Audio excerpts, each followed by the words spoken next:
welcome back everybody to another webinar organized by Princeton University's Bendheim Center for Finance. We're very happy to have Raghuram Rajan with us today.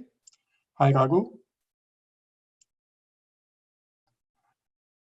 It's good to have you with us. You will talk about emerging markets, especially India and the COVID crisis. We're very curious to hear your take. Raghu was the governor of the Reserve Bank of India for many years, and also the chief economist of the IMF, and is back at Chicago booth, teaching and researching at Chicago booth. So as usual, I would like to do some background, what we did so far, and how does Raghu's presentation relate to other events we had. Last week, we actually had Richard Zeckhauser talking about climate policy and how it is related to COVID as well, and what are the connections. Today, Raghu will talk about emerging markets more generally, but especially for India. That relates to an earlier webinar we had with Ramanan Laxmarayan, who was, giving us some insights. He's coming from both sides, the economic side, but also for the epistemology side. And then we also had Arminio Fraga talking about Brazil's perfect storm. So that was another emerging markets perspective. Next Monday, we will have Eric Schmidt talking about the technology and society. And then we make a break, so we take some time off in August and come back in September very strongly with two Nobel Prize winners at least, Jean Tirole and Esther Duflo coming up early September, and more speakers coming up as well. So there will be a break, but there will be other opportunities to see what's going on, and we will also release other material concerning this webinar series. So let me just highlight a few points before Raghu takes over. The big question is, of course, what's different between emerging market and developing economies and advanced economies? And Raghu will focus on that. I just want to highlight a few differences on my own as well. And I think the trade-off is fundamentally different between the advanced economies and the emerging market economies. And I call it this way: it's in emerging economies, it's health versus health. So essentially, you can either lock down the economy and then you save some deaths from the COVID crisis, but you get more death from starvation and other negative side effects. So it's really, you have a much, much sharper trade-off. While in the advanced economies, you will ruin your economy to some extent, the GDP is going down, and then you have also less COVID deaths. So the trade-off is a different one. The trade-off in emerging economies and developing economies is much more severe in this sense. And then based on some insights which come out of Deborah Trey and Subramaniam's NVR paper, what really matters for policymakers also whether you're visible lives versus invisible lives. So visible lives, how many deaths you save from the COVID crisis, might matter much more than the invisible lives you lose from the lockdown through starvation and other negative side effects. And that's, shows the power of measurement. If you measure something and something is visibly measured, or the accounting of something, that makes a big difference and might distort policy decisions, because you have to ideally will balance both in the trade-off, both whether it's visible or invisible, will balance it the same way. But of course, as we live in politics, it's hard to find the right balance on that. And this also has some implications on the pressures to reopen up and also the lockdown efforts and how to design the lockdown. So another big difference between emerging economies and developing economies and the advanced economies is, of course, the fiscal space they have. And we have talked many times about it. Like if you issue a safe asset like the US or Germany or Japan, when there is a crisis, the interest rate goes down, you can issue much more easily safe assets. You as a finance minister have capacity, you have fiscal space to do something. If you're in emerging economies, there's always the danger that the funds are flowing out, and that makes it much harder to create the fiscal space you need in order to counteract this tragedy we are facing at the moment. The third aspect I would like to emphasize briefly is this distribution. Can you disperse resources? So you need some infrastructure, the government needs some infrastructure to disperse resources, and that's also more pronounced in certain economies, advanced economies, than in emerging economies. That's another challenge which emerging economies face. And hopefully, perhaps there's new technology will help us to disperse resources more faster than before, but it's still a huge challenge, and there might be some technology leapfrogging from the emerging economies on this. And finally, when we look at the statistics and the numbers, they might be more visible, but you have to, what's the credibility about the statistics? And we talked about this as well, also with Agnes Deaton earlier on, to what extent you can trust the statistics and what the incentives are to distort them in this sense.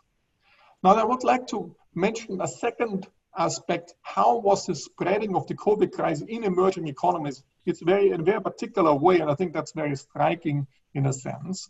And that's what goes back to Ramanan's earlier webinar, and he pointed that out, that actually COVID came into India and many, many emerging economies through the rich, through the travelers, and it mostly came first through the airports into the big cities. And then from the big cities, it was spreading then out more to the countryside. So you had, through the lockdown, the migrant workers which were working in the cities in the service sector for the wealthy, they are then, through the lockdown, they couldn't feed themselves anymore. Then they went home to the countryside. And this way, the poor essentially brought the virus also to the countryside. So essentially, there's a huge externality going on from the rich to the poor. And also, it's interesting dynamics for how the COVID crisis spreads across the country, from the cities, first from the big cities, but then across the country. And that dynamics, I think, is worth studying. And the implications, what are the implications then for the lockdown? Should you have regional lockdowns? Should you have lockdowns in cities? Should you not allow migrant workers to go home, but they have nobody to take care of them? They live very condensed in the cities. So how to deal with that? Should you have a less stringent lockdown in emerging economies compared to the Western countries, some more relaxed lockdown? Should it be very age dependent, and so forth? So there are many, many interesting questions, and Raghu will actually point to many of them. I just wanted to highlight a few here. So Raghu gave us his poll questions, and you could already answer them. So here's his poll questions, and the questions were, much of the commentary in the press is about the dire state of the economy in the industrialized world and advanced economies. Do you think the emerging markets as a group have a better crisis than the advanced economies? What's your answer? And I have to just open my poll here. And the answer, essentially, 70% think no, actually, they don't have a better crisis. So emerging economies are worse off. Only 13% think they have a better crisis, which might be, you can justify the population age is much younger population. They might be more familiar dealing with a similar crisis. They have dealt with similar crises before, but 70% really think it's much worse for the emerging economies, and 17% think they don't know. Finally, second question is, India's growth rate averaged around 7% over the last 25 years. Compared to the US, that's a very strong growth rate. Do you think it will also in 2020, compared to the US, the growth rate will be higher, lower, or you don't know? And 51% think the growth rate in India will still be higher than in the US. So the majority, a tight majority thinks, 31% think it's lower, and 18% say they don't know. So these are the results. And with this, I pass on this floor to Raghu. Thanks again, Raghu, for being with us. It's great to have you on our webinar series. Well, thank you, Markus. I hope you can see my slides now. Perfect. Great.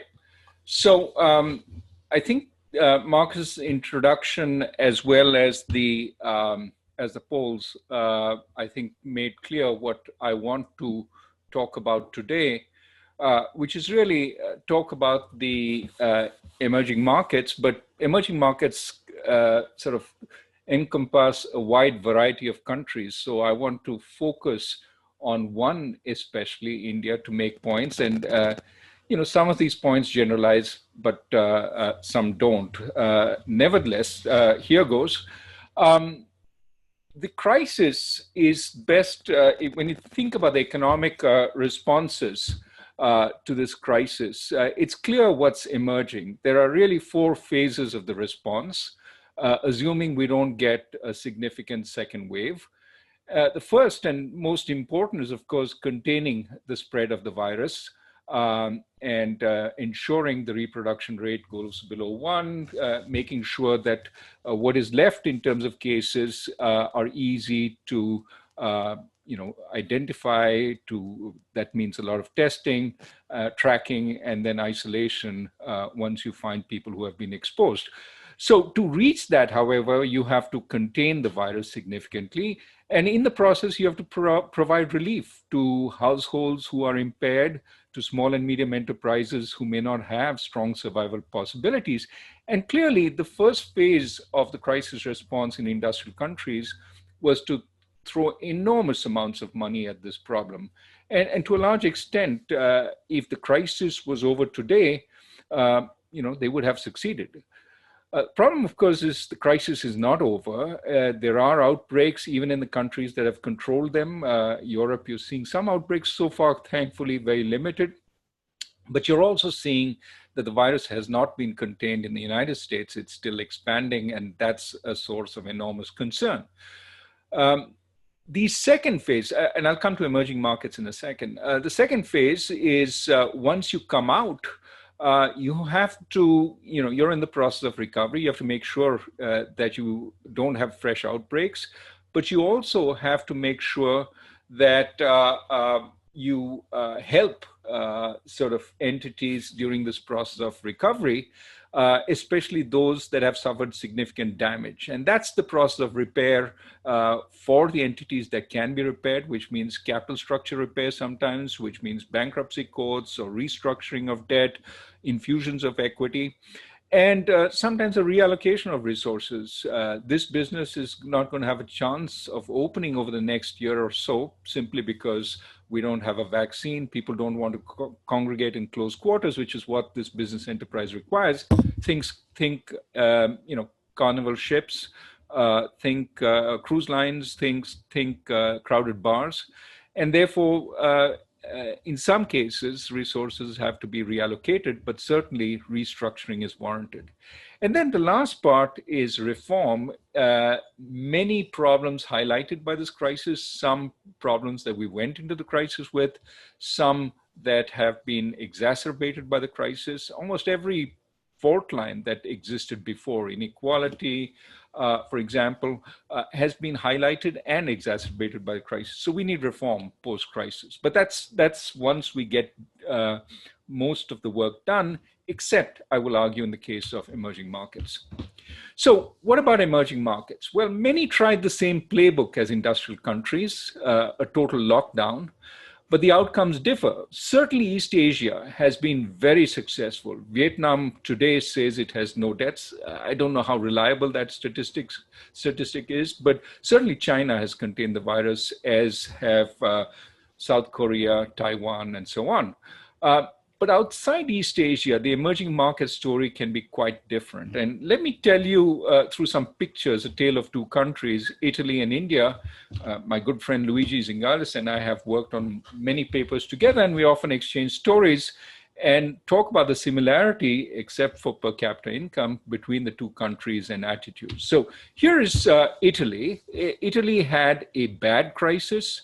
It was hit early.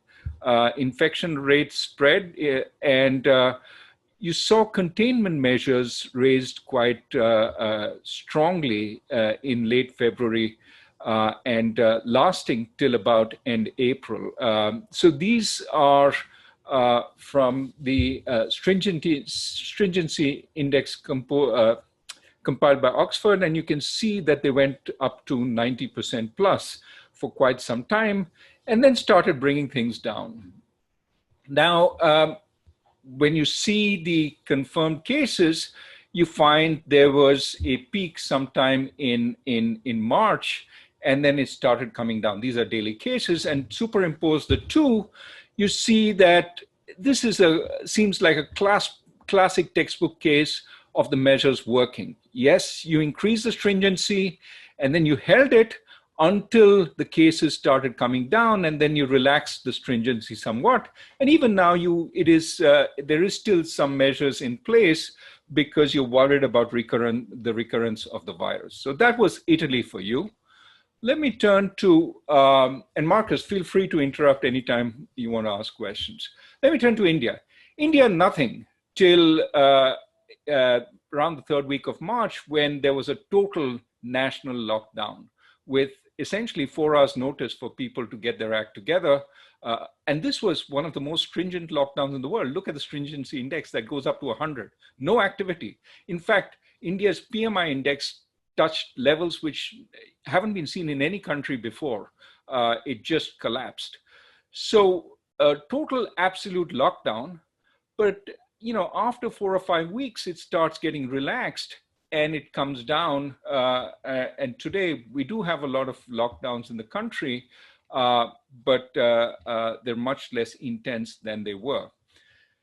And look at India's cases, steady climb, not much when the lockdown was implemented, but the lockdown doesn't seem to, at least visually, have had much effect. Obviously, there must be some effect, and it's hard to know what the counterfactual is, but this looks as exponential a rise in cases as one can imagine. It just keeps going up. And then look at the effect of the lockdown on the cases.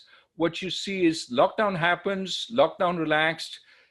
It doesn't seem to be related to what's happening on the cases. And this goes back to the point that Markus made, that there is an issue of lives versus lives here.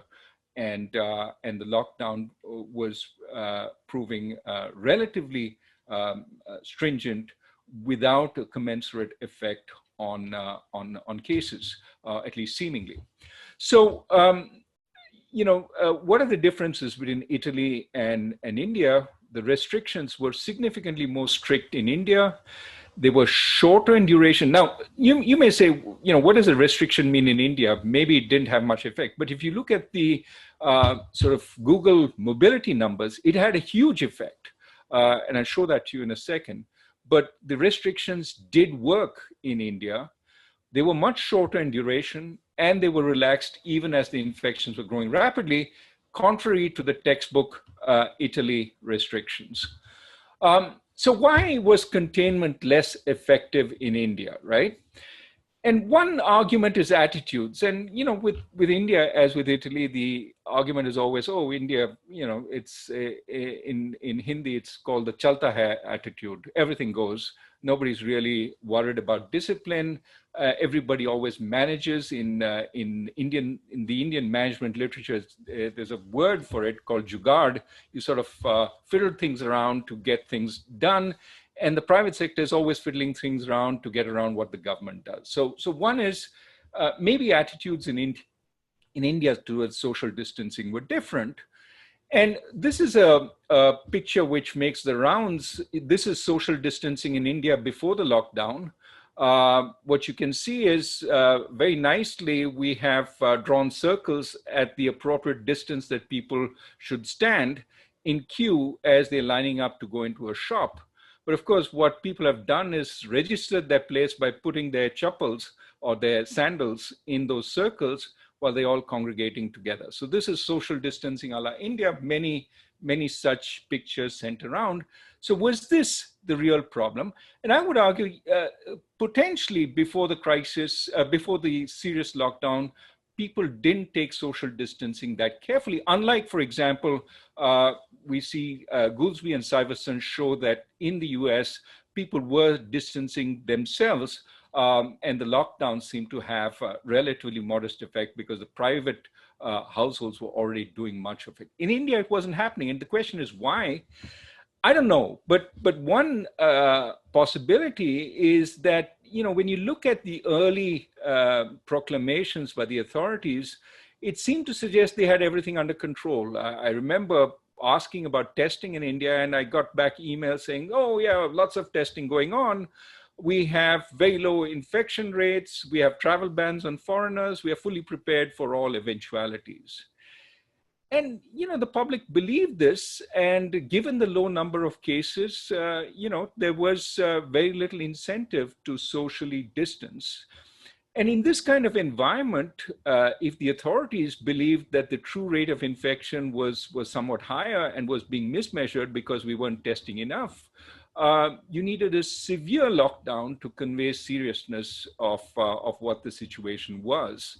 And in some ways, this is like Glaser and Schleifer's 2001 piece about quantitative restrictions, basically saying Look, in certain environments, going softly doesn't help. There are too many exceptions, too many people sort of breaking the rules, and sometimes a complete 0-1, a move from 0 to 1, is necessary to convey both seriousness, but also to ensure there is adequate enforcement. In India, if you allowed for a lot of exceptions, there was a worry that everybody would have a pass saying why they were an essential service, why they needed to be out on the streets. And therefore, at least initially, maybe the thought was a severe lockdown was needed. And of course, it was also needed to counter the earlier government narrative that things weren't so bad, everything was under control. And what you see is this lockdown really had effects on mobility, significant downturn in mobility, and it stays relatively low until the lockdowns start getting relaxed. And I'll come to the last part of this curve a little later. Raghu, there are some questions saying, sure. But India was relative to the death rate relative early compared to Italy and the US, for example. Absolutely. It was early in terms of implementing the lockdown, and the lockdown was stringent, and you would have hoped it would have had effect, right? But it didn't. As you can see from the infection curve, it didn't. And the question really is why. That's what I'm coming to now. So one theory of the lockdown is essentially what you mentioned, the signaling effect, that you want to signal to the population that's a serious threat. And the only way to signal it is to have a severe lockdown. But would you agree that having a short, severe lockdown is as good a signal as having a less severe but longer lasting lockdown? So if it's only about the signaling, you might be able to explain why the duration is so short of the lockdown. Right. So that's the real issue, right? That what you need is a strong signal, but you also need the right relaxations, right? You cannot keep people, dialysis patients from going to the hospital to get a dialysis. You need all the exceptions. You need essential services to be able to run. And you need to create the exceptions for that. Arguably, that was less feasible in an administration which is less together.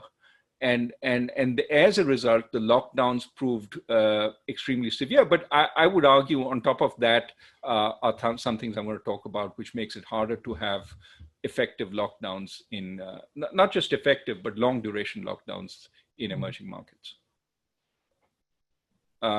Okay, any other questions? I will come back. There's some other questions comparing Vietnam and Cuba, but let me come to them. So why did it not work? One possibility is social distancing is much more difficult. People live much closer together, and within a slum like Dharavi, which is the largest slum I understand in Asia. Some of you may have seen it as you land in Mumbai airport. People live very, very closely together, and there are many people living in the same house, sometimes sleeping in the same room. Much harder to do social distancing. Now, interestingly, Dharavi has managed to bring down the cases significantly, showing that it's possible to do it right if you apply the appropriate amount of management, and they seem to have gotten it reasonably right, but it has taken some time to do that. A second possibility is that there are much worse medical facilities. For example, testing. India started out testing only about 20,000, even less than 20,000. We had to ramp up to 20,000. But today, India has ramped up tremendously. I mean, the UK found it really hard to get to 100,000 with all its medical facilities. India is now testing close to 300,000 per day. At this point, the US is doing something like 700. And the US is a significantly bigger economy with significantly stronger medical facilities. So, this is possible. But I would argue India has the capability and has shown it and has produced tremendous amounts of PPE in large quantities. And of course, the point that Markus, you just raised, Vietnam seems to have done this also. So it's not clear that the inadequacy of medical facilities, especially in the big cities, is really what's responsible for India's inability to control the virus right now. I think this is probably more important. Households have much lower buffers and need income supports. And this is the point that Ray and Subramanian have made, that you made. It's very hard to stay a few months when you are dependent on daily wages. And the only thing that you're provided is potentially free grains. I mean, you can eat grains, but you need to cook the grains. You need to live in a place in order to be able to cook the grains. You need so many other things. And in India, it's not just the people in place who have modest safety nets. Migrants have no safety nets. And this is true in other countries also, of course. Colombia had a large number of Venezuelan refugees with very little in safety nets, and they left Colombia to go trekking back to Venezuela into the safety of their villages and their communities where they would be taken care of. That's what happened in India. As soon as the lockdown was announced, these workers with daily wages, etc., basically decided there was no hope for them to stay in the city. There was no support for them. They went trekking back to their villages. And many of you have seen heartrending photos like this, entire families, children carrying even smaller children and walking miles and miles back to their villages, sometimes hundreds of miles, carrying whatever little they have on their shoulders and on their heads. And there was a lot of this going on simply because public transport had ceased and these people took off. Now, I would argue that I don't think this, this was, again, a problem which couldn't be fixed. Of course, hindsight is 2020. But really, I think part of the problem was, of course, that over and above the existing challenges, it was exacerbated by mismanagement. There was no policy transparency on what would happen to the migrants, what kind of supports they would have when the lockdown was announced. And so without policy transparency or predictability, they basically decided to take off. And first the authorities tried to stop them, many slipped through the net, but then they managed to hold a number. And this was even while the infection rates were rising in the cities. And at some point, they took them back to their villages. Certainly, there was some screening done, but it seems to have been inadequate because infection rates then went from the cities all over India. And that may have carried the virus. So even as Delhi is bringing down the infection rate in the same way as other countries that have had lockdowns, because India is a continental economy, the virus is spreading elsewhere. Now, this has been exacerbated by bureaucratic, what I can best call bureaucratic mindlessness. This is the kind of pandemic where you want all resources brought to bear, but a number of private hospitals have not been sort of engaged in the fight, let alone working on their super specialties and so on. They've largely been closed, sometimes closed because there was a COVID patient who showed up, sometimes closed simply because they're not deemed an essential service. So, there has been mismanagement. India is complicated, but it's not impossible to do it right. And we have examples. Kerala, for example, in the early stages did a very good tracking and testing, tracking and tracing and managed to contain the virus. Now it has some spread because, but really it's not an impossible task. So let me come then to why the shorter lockdown. So lockdown, ineffective for a variety of reasons, including the fact that the migrants basically, even if you contained it in the cities, the migrants were a vehicle. I wouldn't say they're the only one, and I don't want to put the blame on them, but they were a vehicle from which the virus got transported across the country. Markus, you had a question? Yeah, so there is Rohit Lamba asked about the federalism. Is it a failure of federalism? Is this a common theme if you look at India, US, Brazil, across the big countries that they have this federal structure? Or is it perhaps a chance that you do regionally some different measures? Like Germany is very federally organized, but it was an opportunity also to experiment regionally and control it regionally and apply heterogeneous settings on it. Do you have any It's a take great on point. the federal I mean, debate? it's a great point. Absolutely. I think this is central, and I'll come back to it later. The both Germany as well as South Korea are more decentralized.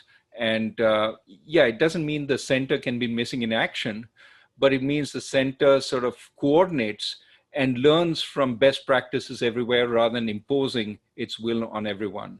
In India, I think it's been a two-stage process. The center assumed a lot of control and command initially, and during the lockdowns, in fact, certain states had to petition the federal home ministry to allow them certain relaxations, et cetera, et cetera. But then as it has found that it hasn't been able to control the crisis, much like the United States, the problem has been decentralized to the states. Now, the states in India, just like the states here, are struggling with a shortage of resources. And therefore, there is a very real issue. Now the responsibility is with the states, but the states don't have the kind of resources that the center could possibly command. And that's an issue that needs to be addressed soon. So Charles Bosch would like to know more about the comparison India-China, because China, even though it's initially it was very decentralized and the center took over, but it was still doing very decentralized measures. Wuhan was closed down, others were not so much closed down. Is there any lesson we can learn from the comparison India-China more generally and also in terms of federal structure? Well, I mean, I think with hindsight, we can say that the stringent lockdown India imposed was economically as well as, let's start with just was economically unviable. You could not do that for more than a certain period of time. And as a result, it was also not as effectual on the pandemic as might otherwise have been. Now, I don't want to keep second guessing decisions, because decisions are made in the heat of time, in the heat of the moment. And there is obviously much more that could have been done to prepare, because we had time. India knew what was happening in other countries. We could have prepared much better, and prepared both households and businesses as well as state governments better for that lockdown. The 4-hour notice, while people say more people knew, didn't give people much time to prepare. And as a result, because the lockdown was so stringent, it was also, and that's the next point I'm going to come to, was unsustainable. So why the shorter lockdown? Well, in India, like in many other emerging markets, far fewer jobs can be done at home.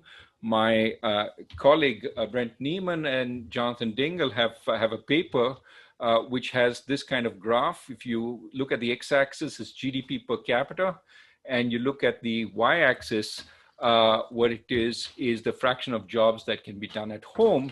And what you see from this is that the richer the country you are, the more to the right you are, and Luxembourg is not on this graph, the more the jobs that can be done at home. So Great Britain, the United States, Canada, Norway, these are countries where close to 45% of jobs can be done at home, while in Mozambique, only about 5%. So the poorer the country you are, the fewer the jobs that can be done at home.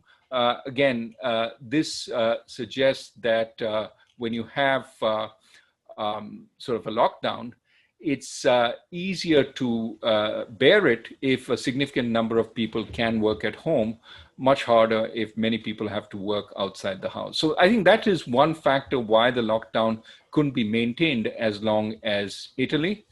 But the second and the third is that, the stringent lockdown was unsustainable. You need effective essential services. And this goes to the point that Ray and Subramanian make.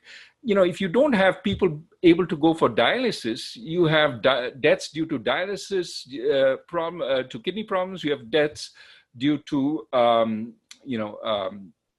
cancer, so many other causes for death.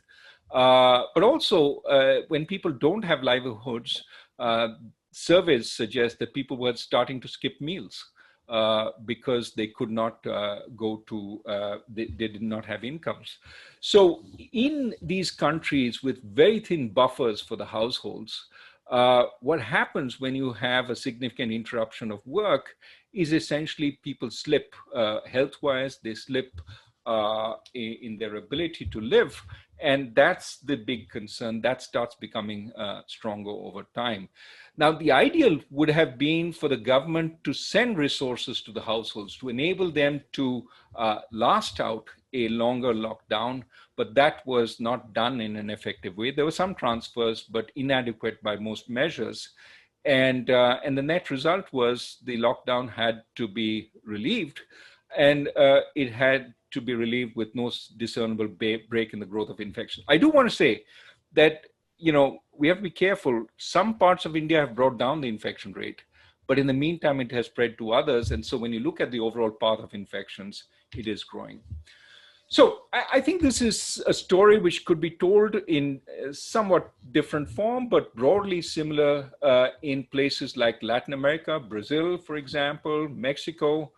And, fortunately in these countries, deaths are still low, but they are climbing. And now, this is today's measure of daily cases. And what you can see is, unfortunately, the United States still leads. It is the one industrial country in this chart, which was in April. If you looked at this chart, you would have seen a lot of European countries. They no longer are here. The countries with the most number of daily cases now led by the United States. Next is Brazil, and India is climbing fast. So these are places of concern, but many countries in Latin America also here.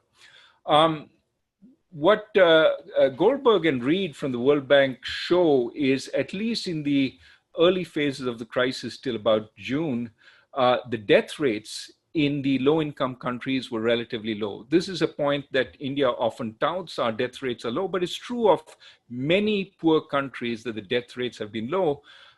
It's hard to understand why. The obvious answer is obesity and age are not as much a factor in these countries. As you know, people with these conditions, older people, obese people, tend to have a higher death rate. But it's more than that, and there's some discussion on what it is. But even if the death rates have been low, what you're seeing is the death rates per million are climbing. In Peru, this is the change, this is the daily death rates per million. And if you're growing at 6 per million on a daily basis, very soon you come to the numbers in the hundreds that characterize industrial countries. India, even here, looks relatively low. What is worrisome about India is the rate of growth of deaths week on week is the highest in this group of countries that JP Morgan looks at. And that's the source for concern. Things are getting worse on a weekly basis. So, bottom line, has the virus spared emerging markets economic damage? The sort of question we asked early on. And the answer is no, because regardless of the lower death rate, the consequences of the virus have hit them through the various attempted lockdowns, as well as the fear that has hit these countries because now they fear infection. An industrialist who speaks his mind in India is Rajiv Bajaj. They produced the Bajaj motorcycle and scooter. And in his view, what India did was bent the wrong curve. It didn't bend the virus curve, but it bent the economic curve. And that was the consequence of the various lockdowns. Again, this is an issue that can be debated, but certainly economically, EMs aren't doing well. Now, many EMs on the external front have seen a collapse of trade, especially commodity trade, and certainly that's hurt them. They've seen tourism vanish. Many EMs depend on tourism. Think of the Maldives, Mauritius, and so on. They depend on remittances. Now, since many of the developed countries have high levels of unemployment, remittances have come down significantly. And initially, the EMs also had capital outflows. This is a plot from the IIF showing the capital outflows this time relative to the outflows in 2008. So this is just the first quarter when things were getting ugly before the Fed intervened. And what you see is in countries like Brazil, you had significantly larger outflows than in 2008. So if you're on the left of the red line and in the lower quadrant, you had higher outflows in 2019-20 than in 2008. India's approximately on the 45-degree line, which is it has had outflows in that first quarter about as bad as 2008. I want to highlight this because the Fed's intervention on March 23rd had a tremendous effect in reversing flows, bringing the risk-on environment again. However, it also indicates what could happen if things turn south again. And I think we're far from being out of the woods. And this is an indication of capital outflows also being a concern going forward if things turn south. And what you can see from this graph is that India had one of the most significant outflows in March this year relative to other EMs. So as we said earlier, containment is really important, but while containment is going on, you need relief. Households, SMEs, even large corporations need relief. You have costs continuing to be spent, but no revenues. And in a poor household, some of the effects of having no income can be quite devastating. You keep a poor child out of school, that child may never go back to school because it's just too late. It's fallen behind. Many small firms will fold if they don't get its support. Now, it's important, many people confuse this relief with ordinary Keynesian stimulus. It's different. The relief in a pandemic is an attempt to keep the capital stock of an enterprise or the human capital of a household together. And not providing that relief implies that that capital stock could be permanently damaged, impaired, or lost. And so helping that stay together, helping the company stay together, or helping the household stay intact may contribute much more than the usual Keynesian multiplier. So you hear people saying, oh, the people aren't spending, why should we give them relief? Well, the idea of relief is to keep the family from deteriorating in terms of health, in terms of abilities, or to keep the firm from never being able to open up again. And that seems something that people sometimes don't fully understand. What has happened in the EMs is many central banks have stepped up, expressing a willingness to expand their balance sheets, and the RBI is one of those central banks. Now, is this QE? Well, to the extent that the objective of QE is not so much financing the government, but in a sense, trying to get the banking sector to take more risk through some kind of portfolio rebalancing, this is different from QE. Because ultimately, the idea of expanding the central bank balance sheet is really for the central bank to act as a kind of intermediary between the banks and the government when it buys government debt, but sometimes also between the banks and the private sector when it is buying all kinds of private sector paper, which the banks don't want to buy directly. Now, this can happen, especially when the central bank has some inflation credibility and inflation is low. In India, the Reserve Bank of India moved to an inflation targeting framework, not an official one, but an implicit one in 2014 and an official one in 2016, and arguably has some credibility. There's a paper by Aiken-Green and Gupta that tries to establish this. So what you can see is that in India has been within the inflation bands of between 2 and 6% for about 2 years now, maybe more since 2015. And what this allows for is a potential break out of the band for a little while without all hell breaking loose, what you can see is even though inflation, perhaps because of supply constraints, is currently higher than the band, India's government bond rate has come down significantly and stays low. And you don't see the spike up if there were inflation fears. This is not to say that India, and during this period, the Reserve Bank has expanded its balance sheet significantly. This is not to say this will be a permanent state of affairs. At some point, the markets will start getting worried, but it does say that with its credibility, the RBI has some room both to cut interest rates, which it has done, as well as expand its balance sheet, which it has also done, partly to finance government paper. Raghu, can I ask a question on this issue?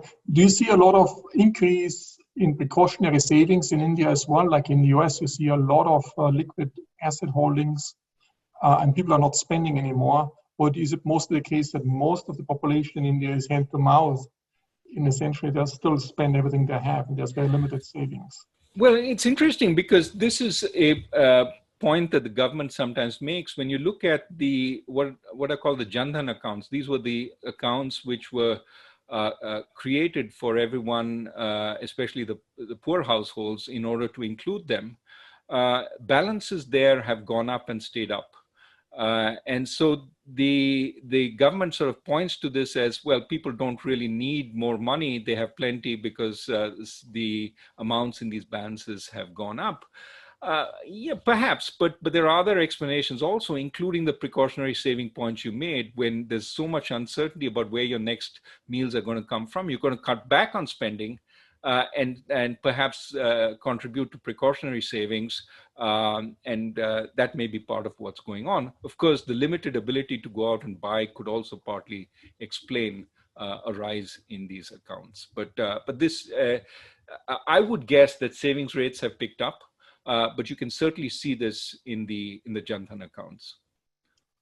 Do you expect that it's a temporary thing, that there's a pent-up demand, and then suddenly if there's a vaccine out there, it will lead to huge inflation pressures? Or do you see that's less of an issue because it takes a while to distribute the vaccine across the population?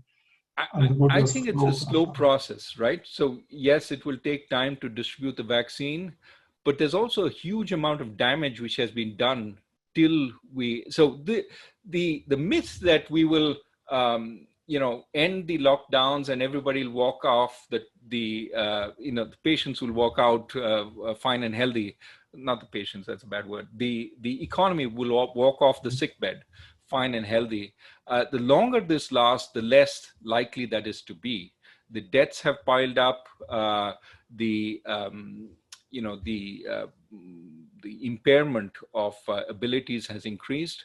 And so it is going to be a slow process of recovery, simply because EMs have not provided the kind of relief that industrial countries have, right? So I'll come to that in a second. This whole point that central banks have shown a willingness. I mean, Indonesia has shown it, Brazil has shown it, India has shown it. Central banks have shown a willingness to help the government spend on relief. Of course, this is not unlimited, but many emerging market governments do not seem to have used the space. And this is a point the IMF made in June. You look at advanced economies, look at the right-hand side of this graph. Advanced economies, in terms of additional spending foregone, that is the red bar, that is the fiscal expansion, as well as loans, equity, and guarantees to the private sector. It's about, on average, sum the two, it's about 20 percentage points of GDP in terms of support. If you look at the emerging markets, it's more like 5 percentage points, and India is right on the left, where the fiscal support is barely a fraction of a percent, while the loans and lending guarantees, etc., amount to 5%. One could debate the details of this, but it's the ballpark order of magnitude is right. So EMs have done about 5 percentage points of GDP, and India is right in the middle of the EMs. And the developing countries have done pretty much less than 1%. So same shock. As much damage, sometimes more, because the lockdowns have been more stringent, etc., but very different levels of relief support from the government, which means much more impaired economies coming out of this crisis, that is the worry that EMs in developing countries will have, that they will potentially be impaired. So a question, why haven't they spent more on relief? And, partly it is circumstances. India entered the crisis with a slowing growth and a fiscal deficit of 9 percentage points of GDP. And, the IMF always says, fix the house when the sun is shining. Well, India didn't fix the house, entered with a substantial fiscal deficit. And with the pandemic-related revenue shortfalls and decline in GDP, this could be 13 to 15 percentage points of GDP without significant additional spending. Of course, also, the government has made the credit rating into a kind of symbol of its management. And therefore, there's a very strong fear of downgrades. If you remember, in many EM crises, or there's always the exchange rate was a symbol of how good you're at managing. And so there was a fear of letting the exchange rate go. Here it is a credit rating and a fear of letting the credit rating go. Now, is this a mistake? Is the fixation on the credit rating wrong? And one argument is, yes, you're following the wrong playbook. This is not the typical EM crisis when austerity, etc., is the way you convey that you're going to fix things. Relief is extremely important, because if you don't have relief, the economic muscle is impaired and you can't climb back out when things turn around. And, there are very few countries which have been an exception to this. Brazil has spent more than the typical emerging market, including to families with the augmented Bolsa Familia. But Brazil also, during this period, as you saw, suffered more outflows. Its credit default swaps moved out. And so there is potentially a price to pay in terms of market perceptions if you spend too much. Spending nothing is probably unwarranted. Spending too much is going to be a concern. Of course, EMs can't ignore fiscal sustainability, unlike some industrial countries can for the while. Markets give them less rope. And you can see this in India's debt to GDP projections by Goldman Sachs. Without spending significantly more, you can see that it's projected to increase significantly to even somewhere around 95 percentage points of GDP. And if you recall the Reinhard Rogoff kind of thesis, this is way above the sustainable limits for emerging markets. We are in a different world from what they were documenting, but still this is a potential source of concern. So let me suggest an alternative option which they could try. Yes, Markus. One could make the case that the interest rate, especially the real interest rate you have shown, actually is much lower now, because inflation is higher and the bond rate is going down. So if you look at the interest burden, as long as you can issue long-term bonds, perhaps it makes sense to do a little bit of that. Absolutely. No, that's why I said the environment is now quite different. India has, at the current level, if you subtract the current inflation from the long-term bond rate, it's basically zero, the real rate. So it has some room, but also you want to, if you are worried about capital flight, and India did suffer some capital flight in March, basically you need to communicate what you're doing very effectively, but also build credibility. So you need to spend what is necessary for relief and repair. You have to say it's to preserve the growth potential, and that's why it's really important. And you enhance your commitment to fiscal transparency over the medium term. There are commissions that have proposed that India adopt a debt target. You could well do that and say, I will come back to that target over time. You could set up an independent fiscal commission, because India's numbers today don't have the kind of credibility that fiscal numbers should have. There's a lot of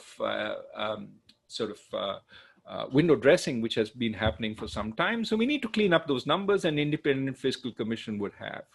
However, there is also, worry from the government side. If you start creating independent institutions, much harder to control the narrative.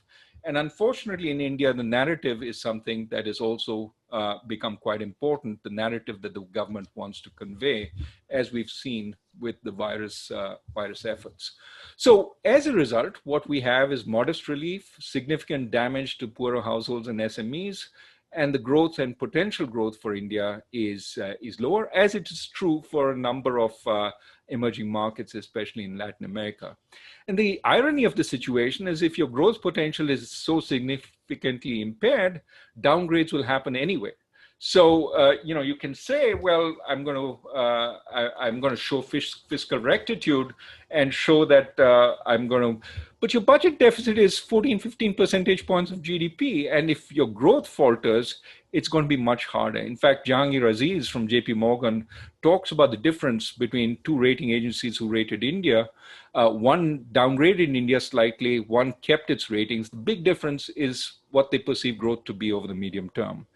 So growth is important even from the rating agency perspective. It's not that they're overly fixated on the fiscal deficit, and it is important that India protect growth over the medium term. Now, the reality is for many emerging markets, demand is less likely to spring back up when restrictions are lifted, simply because after the pent-up demand is exhausted, there is much less to go on because the economy is more damaged. And this is why in India, what you see is a flattening out. There's a lot of hope in June and early July because numbers were coming back, production numbers were coming back from a very low base, no doubt, but they were coming back quite strongly. More recently, we've seen the numbers taper off. That's consistent with the mobility data tapering off. You see vehicle registrations again, they reached zero incredibly in April during the lockdowns, but now what you see is they're again tapering off at about 40%, 40,000. So as the demand slowdown is prolonged, corporate distress is going to be a big concern in EMs. And if you can't provide relief, then you've got to do the next best thing, which is repair, restructure existing debts, provide new funding to entities that want to borrow and start up again to replace the firms that have closed. And this requires an effective restructuring process. And since the bad debts of the corporate sector go on to the financial system, it requires recapitalizing the financial system. So if you don't do anything, of course, you have much less working capital, much less investment, and many more zombies, the living dead, hurting profitability for everybody else and holding back growth, the experience that Japan had in the 1990s. So what is India doing on repair? Clearly, the private sector banks are alarmed and are raising capital. That's a good sign. That is positive. But of course, everybody in India knows the banking sector is dominated by the public sector banks, which today have significant loan repayment moratoria, both on retail loans as well as on some corporate loans. And when those moratoria end, we will know the true level of damage with higher unemployment rates and many small and medium enterprises not able to work. We will have rising NPAs over and above the high legacy level they came in with into this pandemic. The regulator is now being urged to forbear under the thesis that what we don't see can't hurt us. And of course, we know from past experience across countries that hiding the bad loan problems doesn't make the problem go away, it just makes it worse. And that's something which we have to watch out for in India. Again, on grounds that perhaps more bankruptcies will be problematic, rather than addressing the problem that this is a different kind of situation, we need a new kind of restructuring process. Effectively, distress cases no longer can be referred to the bankruptcy tribunal. And this is unfortunate because it sees bankruptcy as punishment, not as a necessary way of restructuring capital structure and ownership. And India does need to look at this very carefully because there will be many distressed firms coming out and they need to be dealt with. Perhaps the old bankruptcy structure is not fully appropriate for a situation where the firms are viable, but something has to take its place.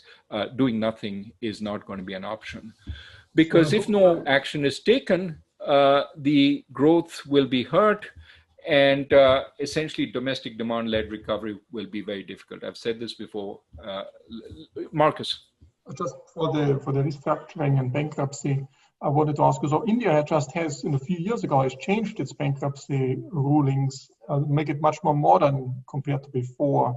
Do you think we have a capacity in terms of bankruptcy lawyers to go through a huge bankruptcy wave? And Joe Stiglitz was arguing on this webinar series that we need something like a super Chapter 11. So I don't know what extent India has a functioning Chapter 11 arrangement, and whether a super Chapter 11, which takes in externalities into account, that, you know, if one firm goes bankrupt, it knocks off the other company. So you don't restructure a single firm, but you restructure a whole bunch of firms together, taking the externalities into account.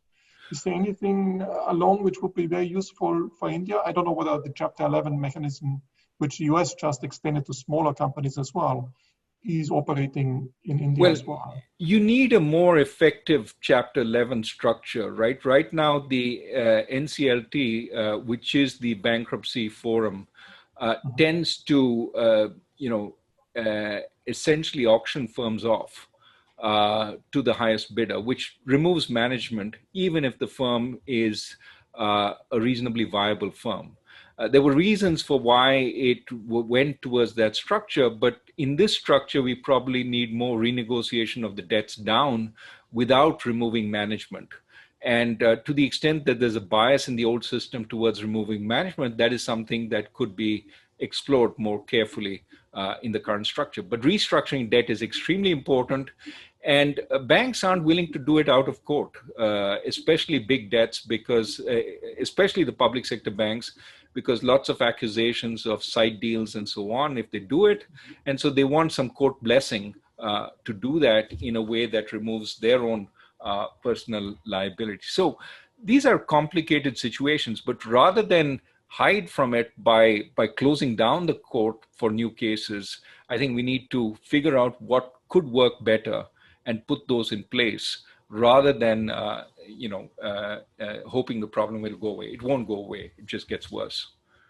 I don't know about Joe Stiglitz's super bankruptcy. My sense is let's get Chapter 11 working in a reasonable way, and then we can think of addendums to that.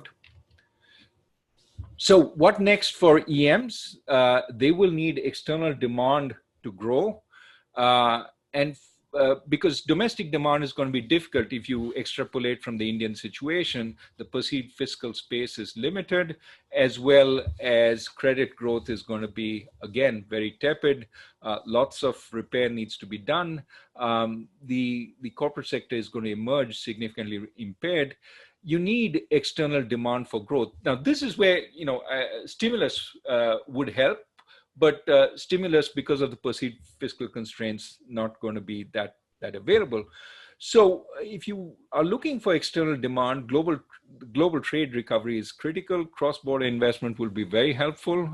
We've seen in the last few days some cross-border investment going into India as Reliance has sold some stakes. This has been quite heartening that they can do that. But nevertheless, India needs much more to fund new investment, and that would imply keeping borders open. Unfortunately, as we all know, the global order is in an unholy mess and likely to get worse as the frictions between the two biggest countries increase as we get nearer the US presidential election. Some viewers would like to know your take about investment, and the stock market is fairly high globally. Wouldn't this make it easier to stimulate? It would be much worse if the stock market were to crash, or it would be much lower. Is it benefiting India as well, that you have a strong stock market, including in India? Well, I think what the Fed has done, so stock markets are high. Why?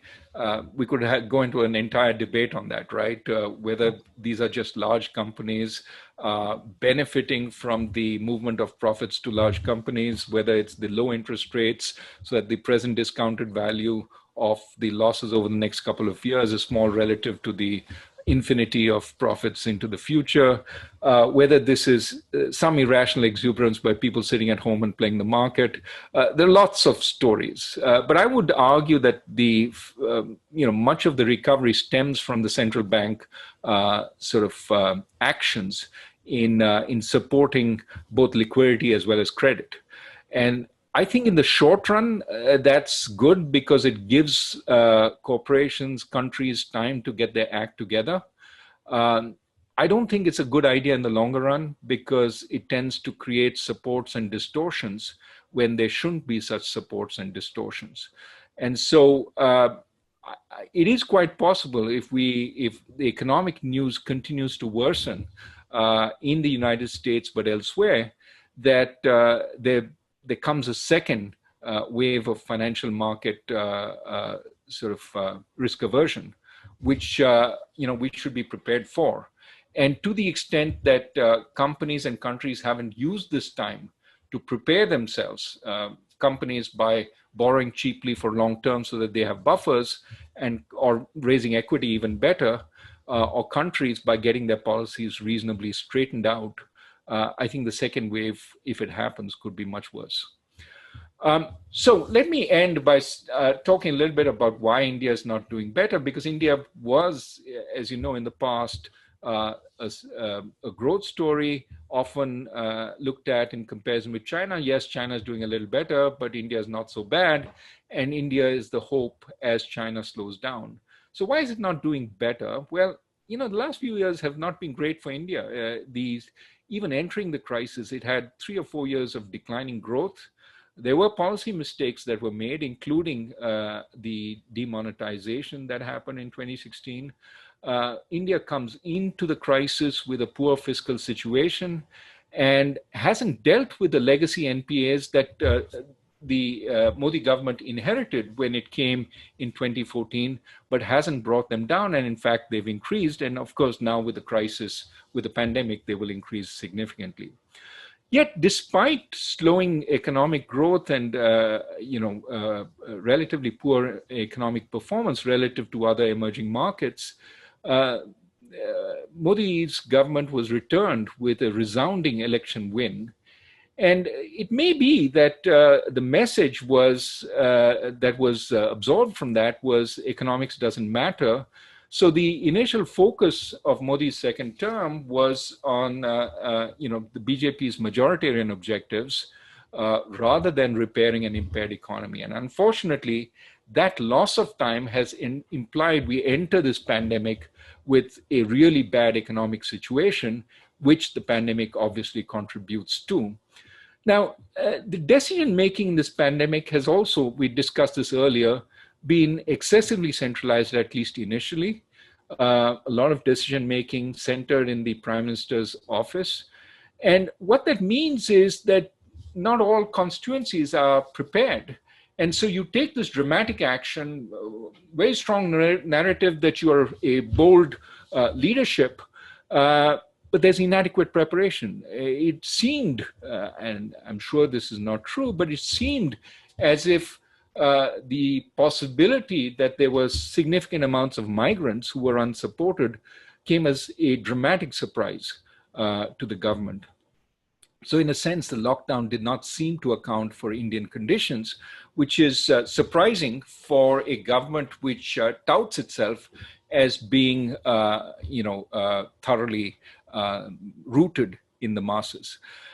So there was a misguided prioritization, and you wonder how much this was necessary to mesh with a continuing narrative of competence rather than the reality that we were in a very difficult situation. So, once you start treating credit ratings as a stamp of approval, it constrains what you can do, because if you lose that credit rating, it reflects on your management rather than saying, oh, credit rating agencies will do what they do. I have to save the economy and I need to do what I need to do for that. And of course, this picture of competence that every government wants to portray it, but it does, in some cases, lead to more distortions in actions than in others. For example, in India, one of the interesting data points that is often cited is patient recovery rates. You wonder why that is, because as a number of epidemiologists have suggested, at the end of this, the patient recovery rate is going to be 1 minus the fatality rate, which is going to be 99% for pretty much most countries. But in India, the patient recovery rate is cited as a measure of success. And I would guess that's because it's going up. That's the only number which is going up and is positive when it goes up. So we cite it a lot. but maybe that's being overly cynical. What next for India? Well, transformational reforms are really the only way out. That's why I said, if you can't do relief, can't do repair, reforms are the only way out. And fortunately, the ruling BJP has the political power to enact them. It is one of the more powerful governments in recent Indian history, and is a strongly held together government. The real question here is, does it have the vision, or is it a prisoner of India's statist mercantilist past? And the actions this government takes are mixed. You can interpret some of them as more liberalizing, but some of them are revisiting the statist mercantilist past. And of course, ultimately, in this government where Prime Minister Modi has really a charismatic leadership of this government, does he have the inclination? And it really is a question mark, because what Prime Minister Modi has done is work through the bureaucracy, hasn't shown that he trusts the private sector. And you can see that in the management of the pandemic also, the many thousands of rules that have been issued to try and manage it from the bureaucracy side. Unfortunately, India is in a situation where tinkering at the margins will not do. You can't change this rule and keep changing. You have to have a much broader vision. And the question really is, does this government have that vision? And is it possible that its political instinct towards authoritarianism and the very needed pro-market reforms are in fact incompatible? That is really the question that India faces today. Let me stop there. Thanks a lot, Raghu, for a fantastic presentation. So we have a bunch of questions. Let me just ask one immediate follow-up. Can you have, as a government, a vision without making it public? Can you have a vision in the background? Or if you have a vision, in order to be successful to implement it, you have to make it public? One could also make the argument, if you make it too public, you get too much opposition and you can't implement it anymore. What's your take on that? So I think that this has been the story in India in the past, reform by stealth, do things so that there isn't an organized opposition to it. I would argue that the time has come that the various pieces of reforms have to fit together. Part of what we see today is what is touted as a reform in one place is contradictory to a reform in another place, right? We want global supply chains passing through India, but then we put restrictions on foreign investors that come into India, change the rules on them. And that is something that, clearly investors hate. So you need coherence through all this, a line running through it.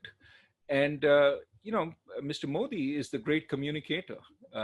He talks in a very effective way.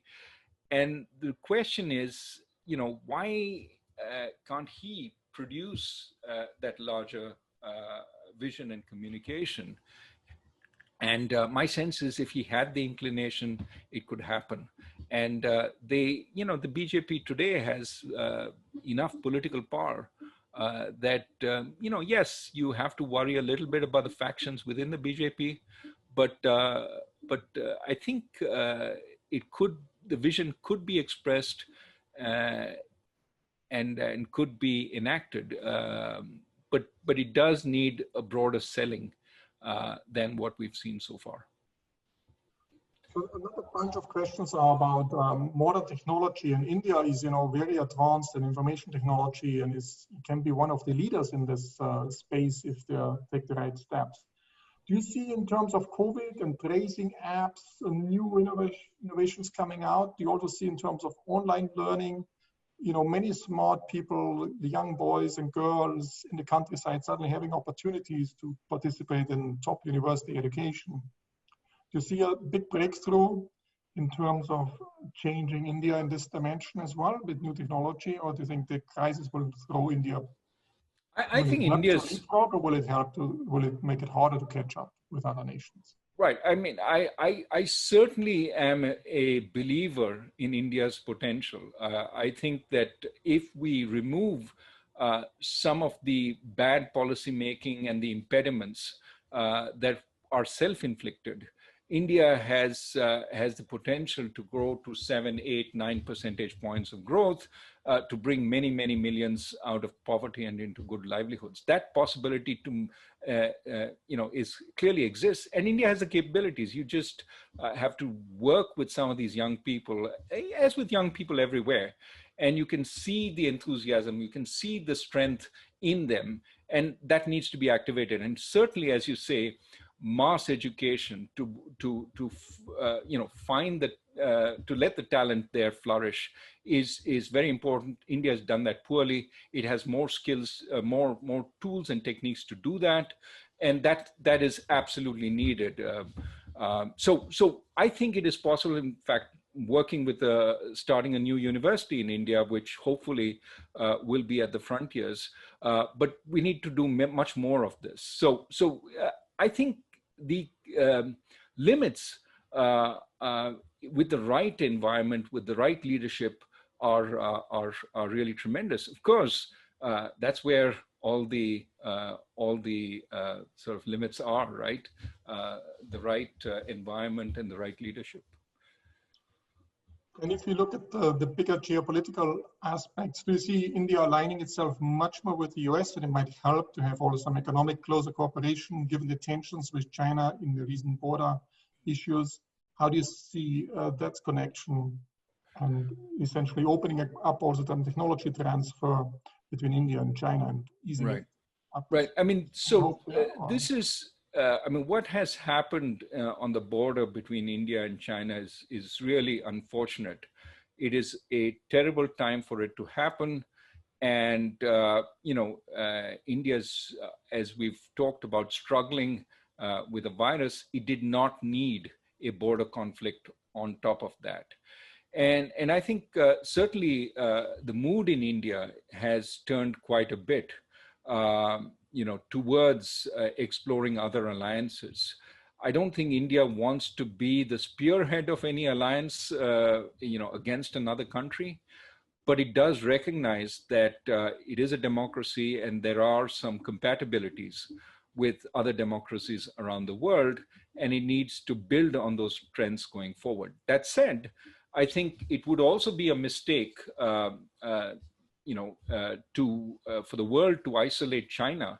I think what we need is a open, integrated world. I mean, Brazil is going to suffer tremendously if China gets taken out of the production cycle, because Brazil sells so much into China, which is then manufactured and sold elsewhere in the world. So, I don't think that what you want is isolation. What you want is a change in the policies. And how do you do that? I think we need far more dialogue between countries to make that happen, to ensure that the policies across the world are more compatible with the global order. Thanks a lot, Raghu. We have the tradition in this webinar that you can end on a very positive note out of, there might be some positive aspects coming out of the COVID crisis. If you have any last thought and leave our audience with some positive note over the weekend, now is the time. Just back to India, I think that the production capabilities of this economy, when it decides to do something, are tremendous. I mean, again, I just want to point to, here is a poor country which has, over the span of a couple of months, increased the number of tests from a few thousand to over 300,000. This is even without taking the full sort of support of the private sector. And if it did that, that would be even more. And that tells me that I've complained through this talk about how policies have gone off track, but it does suggest the potential once they come back on track. And I want to add that India's capabilities in technology, as you said, are tremendous, and you can see it in both what we do, but also in the people we export. The number of CEOs of leading tech companies who are Indian or of Indian origin. And I would say that we need to, going forward, focus on those trends and rebuild the economy with those strengths. And I have no doubt that in the longer run, that combination of capability and democracy will be really what makes India a player in the realm of nations. Thanks a lot, Raghu. It was a pleasure to have you with us.